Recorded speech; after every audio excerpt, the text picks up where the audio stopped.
ৰাজনৈতিকভাৱে পৰিস্থিতিৰ পৰিৱৰ্তন হৈছে। সেইটো আজি গোগামুখৰ এই অনুষ্ঠানটোৱে দেখুৱাই দিছে। এগৰাকী অধ্যাপক তথা বিজেপি দলৰ যুৱ নেতা শচীন্দ্ৰ দলে ডাঙৰীয়াৰ নেতৃত্বত বিজেপি, এজিপি, গণশক্তি প্ৰায় 300 নেতা কৰ্মীয়ে আজি আমাৰ লগত যোগদান কৰিছে।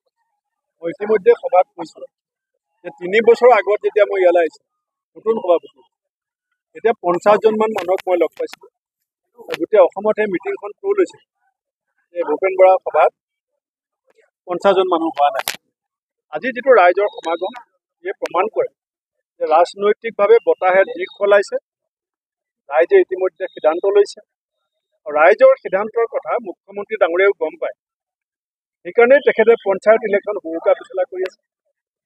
হিমন্ত বিশ্ব শৰ্মা ডাঙৰীয়াই ৰাইজৰ মনৰ ভাৱটো গম পোৱাৰ কাৰণে MSC ইলেকশ্যন পাতিবৰ কাৰণেও দুধুৰ-মুধুৰ হৈ আছে। কাৰণ যেতিয়া ইলেকশ্যন হ'ব তেতিয়া আপোনালোকে দেখিব। কাৰণ যোৱা 24ৰ যিটো লোকসভা নিৰ্বাচন, তাতো এই গোটেই উত্তৰ অসমত আমাৰ ভোট যথেষ্ট পৰিমাণে বৃদ্ধি হৈছে, যদিও আমি জিকিব পৰা নাই। কিন্তু এই 24ৰ লোকসভা নিৰ্বাচনটোৱে হৈছে প্ৰথম নিৰ্বাচন য'ত ইলেকশ্যন হৈ যোৱাৰ পিছত কংগ্ৰেছৰ জনপ্ৰিয়তা বেছি বৃদ্ধি পাইছে।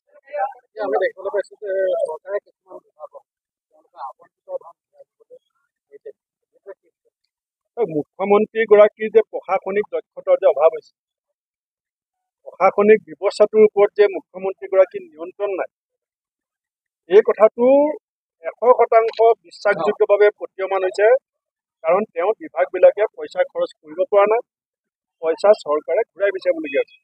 তাৰমানে পইচা আপুনি দিছিলে, বিভাগে পইচা খৰচ কৰিব নোৱাৰে। বিভাগৰ যদি যোগ্যতা নাই, বিভাগৰ যদি পইচা খৰচ কৰাৰ সামৰ্থ্য নাই, তাৰ কাৰণে মুখ্যমন্ত্ৰী জগৰীয়া হ'ব নহয়। অসমত হোৱা প্ৰতিটো ভাল কামৰ কাৰণে যেনেকৈ চৰকাৰে ক্ৰেডিট ল'ব বিচাৰে, এই বেয়া কামবিলাকৰ ডিছক্ৰেডিট ল'বলৈ আপুনি কিয় পিছুৱাই গৈ যায়? কালি কৈ আছে যে আমাৰ অসম ভালেই চলি আছে, আমাৰ একো আৰ্থিক প্ৰব্লেম হোৱা নাই। অসমৰ সাধাৰণ পৰিয়ালবিলাকৰ যেতিয়া আৰ্থিক সমস্যা নাথাকে, তেওঁলোকে কি বেংকৰ দুৱাৰে দুৱাৰে ভিক্ষাৰ জুলুঙা লৈ ধাৰ বিচাৰি ঘূৰি ফুৰে নেকি? যদি অসম যদি আৰ্থিকভাৱে জুৰুলা হোৱাই নাই, অসমত যদি আৰ্থিক বিশৃংখলিত পৰিস্থিতি হোৱাই নাই, তে আপুনি 22 দিনত 22.5 কোটি টকা লোন কিয় লৈ আছে?